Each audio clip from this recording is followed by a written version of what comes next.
A shop in Flensburg, Germany, posted a sign on its front window saying, "Jews are banned here." Yes, you heard me correctly, my friend.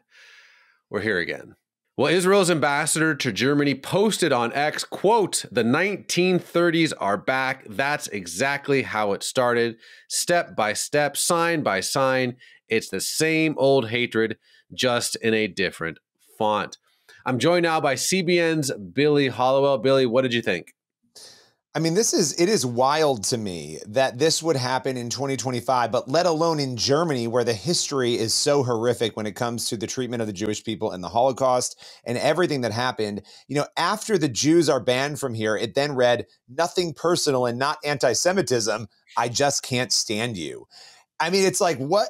Who in the world would do this? It's not funny if they thought it was a joke, and it clearly wasn't a joke because this shop owner purportedly said that this was something that was done because of what's happening in Gaza, right? So because of what's happening in Gaza with Israel, this message that Jews should be banned from the store was put out there. I think it's abysmal, but also dangerous. You have to think, for the Jewish people that are there in Germany, the emotional, the mental anguish and pain that something like this brings back because of that history and what's happening currently around the world and in the Middle East with Hamas, it's just unimaginable.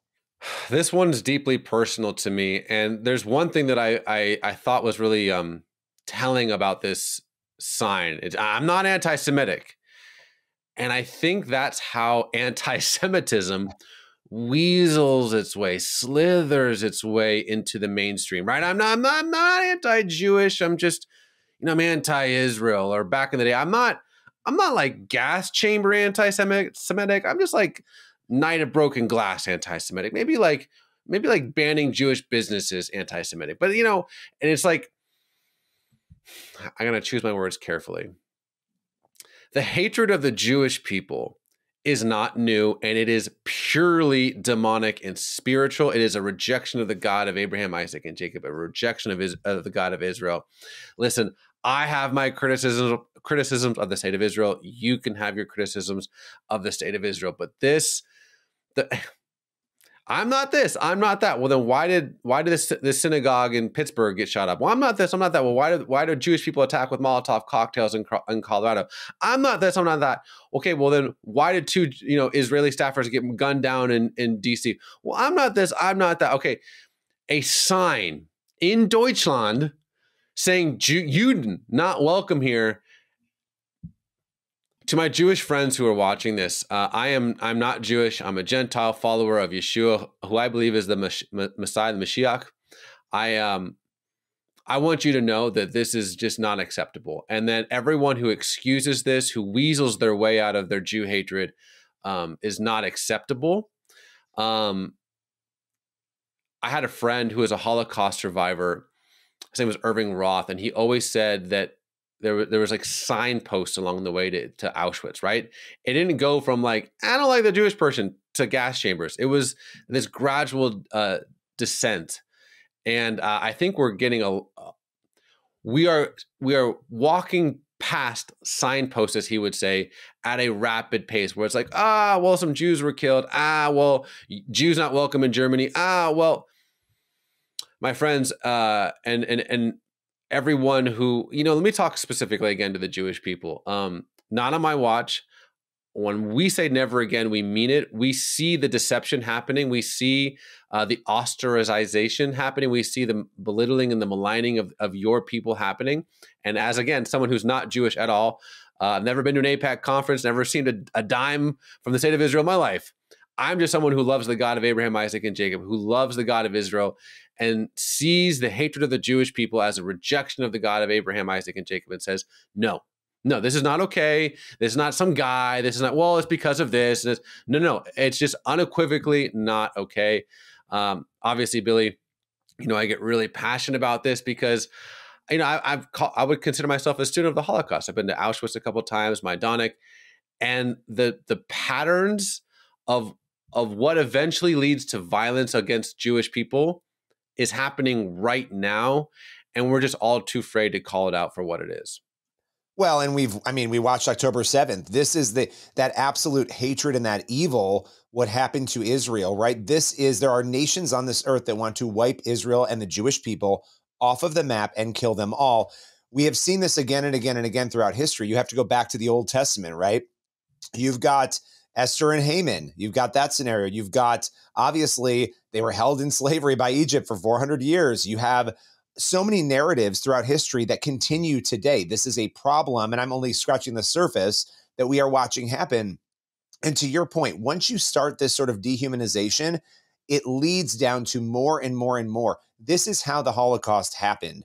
Messages like this, people turning the other way, looking away, not standing up, not saying it's wrong. And we're not going to do that here. We're going to say it's wrong. We're going to stand up against it. And we have to be doing that prayerfully, but also practically when you see these things happening. And to your point, we've seen this on campuses in America. This, make no mistake, this is what Hamas wants. Mm-hmm. This is what Hamas loves. They will fuel themselves on this because they are consumed by evil. And this is from the pits of hell when you see this sort of thing happening. I've said this before in videos we've done. To the current batch of anti-Semites, Hamas, the Iranian regime in Tehran, the crazy people on college campuses, this shop owner, the people that come against the God of Israel always have a similar fate, right? Where's the Roman Empire? Where's Pharaoh? Where is Sennacherib? They're all footnotes in dusty history books, and yet the Jewish people are back in the same land, using the same language, worshiping the same God in the same city on the same hill that they have been for 3,000 to 4,000 years. Why? Well, the book of Ezekiel makes it very clear. It's not because of their righteousness. It's not that the Jewish people deserve it.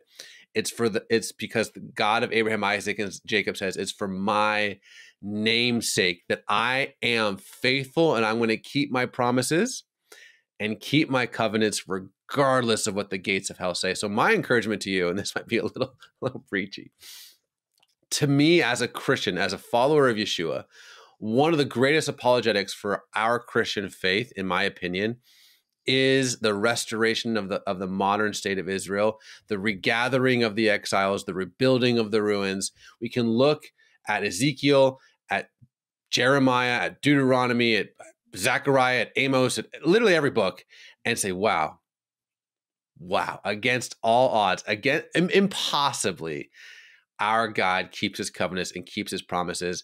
And to me, that's why hell hates the Jewish people so much, because it's a trophy. It's a certificate that the God of Abraham, Isaac, and Jacob keeps his promise and keeps his covenants. But Billy, I'll give you the last word, my friend.